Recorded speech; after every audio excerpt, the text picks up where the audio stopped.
खेल को करियर चुनना शादी के बाद और एक बच्चे की माँ बनने के बाद, और जो सामने बच्चे बैठे हैं, आपसे बड़ा ही है मेरा बेटा, वो 20 साल का हो चुका है। जब मैंने स्पोर्ट्स शुरू किया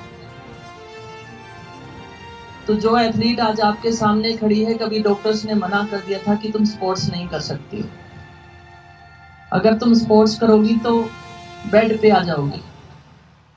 मुझे स्पाइन में प्रॉब्लम थी, काफी डॉक्टर्स को दिखाया, ट्रेनिंग करते थे, फिर बेड रेस्ट पे आ जाती थी।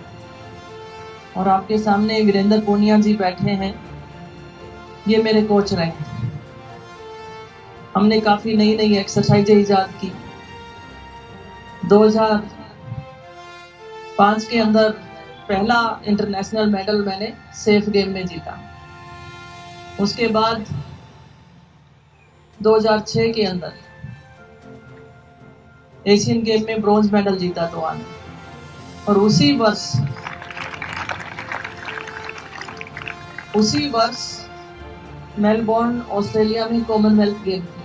मेलबोर्न में जब मैं पहुंची और हमने जितने भी देश के खिलाड़ी वहां पे पहुंचे हुए थे, तो हम साथ में ट्रेनिंग करते थे, एक दूसरे को देखते भी थे कि कौन क्या कर रहा है, किसकी क्या टेक्निक है, कौन कितने दूर फेंकता है। और उस दौरान कंपटीशन के बाद एक घटना घटी जिसने मुझे एक टारगेट दिया। और 2006 के उस मेलबोर्न कॉमनवेल्थ गेम में मैंने यहाँ पर 56 के करीब थ्रो करके गई थी और वहां 58 प्लस थ्रो मैंने किया था। और जो घटना घटी वो ये थी,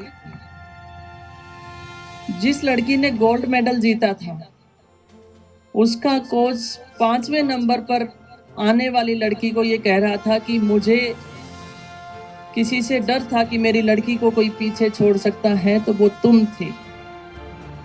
गोल्ड मेडल जीतने वाली एथलीट का कोच मुझे ये कह रहा था कि मेरी लड़की को पीछे छोड़ सकता था तो कोई वो तुम थी।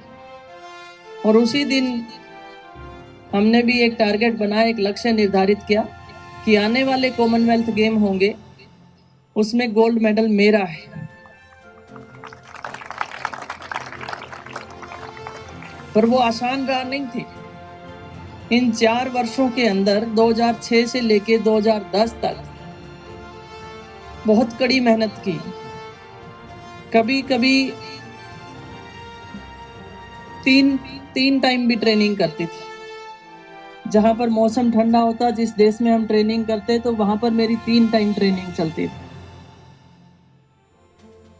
और ये भी ईमानदारी से कहती हूँ कि वो मेडल मेरे दिमाग में इतना छाया हुआ था कि मैं उठते बैठते खाना खाते मेरे दिमाग में है ना वो मेडल चलता रहता था कि मेरा मेडल आएगा, इस तरीके से मेरी विक्ट्री सेरेमनी होगी, इस तरीके से मैंने विक्ट्री लैप लगाना है, जब मैं गोल्ड मेडल जीतूंगी तो मुझे कैसे एंजॉय करना है, वो हर चीज को मैं फील करती थी। और आपने पोस्टर में जो फोटो लगाया है ये उसी दौरान का है। आप सबकी दुआओं से वो दिन आया, पर आसान राहें नहीं थी। घर परिवार को छोड़ा, शादी ब्याह भी छोड़े, दुख तकलीफें भी छोड़ी, अपने बच्चे को भी पीछे छोड़ा। मैं बात ये किस लिए बता रही हूँ आप सबको,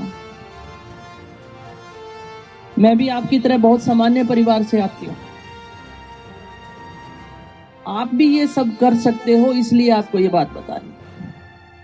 आज आबू पर्वत पर आज प्रशिक्षण शिविर में आप पहुंचे हैं, जिस भी गेम के बीच आप आए हैं प्रशिक्षण लेने के लिए, यहाँ जो 21 दिन का शिविर आपका रहेगा उसमें 1 मिनट भी आप जाया ना करें।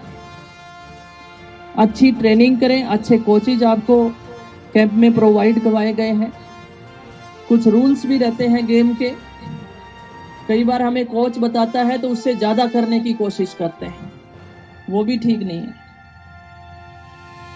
कई बार हमें कोई तकलीफ होती है तो वो भी अपने कोच से हम शेयर नहीं करते हैं, जो इंजरी का रूप ले लेती है और लंबे समय पर आपको रेस्ट दिलाने पे मजबूर करा देती है। तो इन छोटी छोटी चीजों के लिए ध्यान आपको खुद रखना पड़ेगा। आपके शरीर में क्या चल रहा है वो जानकारी अपने कोच को आपको देनी होगी। ताकि आपकी ट्रेनिंग उसी हिसाब से हो। राजस्थान गवर्नमेंट, राजस्थान राज्य क्रीड़ा परिषद राजस्थान के खिलाड़ियों के लिए बेहतर भविष्य के लिए कटिबद्ध है। इन 3 वर्षों में जैसे सीएम जी ने बताया, बहुत बदलाव माननीय मुख्यमंत्री महोदय ने किए। एक खिलाड़ी होने के नाते, जब मैं भी एक खिलाड़ी थी, तब फील करती थी कि किन किन चीजों की जरूरतें हैं, वो महसूस हमने किया। और आज क्रीड़ा परिषद की अध्यक्ष हूं, तो उसके बिहाफ से आप सबको मैं कहना चाहूंगी, बहुत बखूबी थे, आपकी तकलीफों को हम समझते हैं। राजस्थान राज्य क्रीड़ा परिषद वो कठिनाइयां आपके सामने ना आए, ऐसा प्रयास हम लोग कर रहे हैं। इन 3 वर्षों में सीएम साहब ने काफी एकेडमियां हमें दी, हाई परफॉर्मेंस सेंटर। आज राजस्थान में 2 हमारे पास सिंथेटिक ट्रैक की घोषणाएं हुई। खिलाड़ियों के लिए 2% आरक्षण खेल कोटे के जरिए सरकारी नौकरियों में दिया जा रहा है। आउट ऑफ टर्न पॉलिसी के तहत अगर आप मेडल जीत कर लेकर आते हैं राष्ट्रीय और अंतर्राष्ट्रीय स्तर पर, उसमें भी श्रेणी बनाकर आपको सीधे भर्ती किया जा रहा है, नौकरियां दी जा रही हैं। और राजस्थान ऐसा वो पहला प्रदेश है, जैसा सीएम जी बता रहे थे, राज्य स्तर पर भी मेडल जीतने वाले खिलाड़ी को अनुदान राशि दी जा रही है।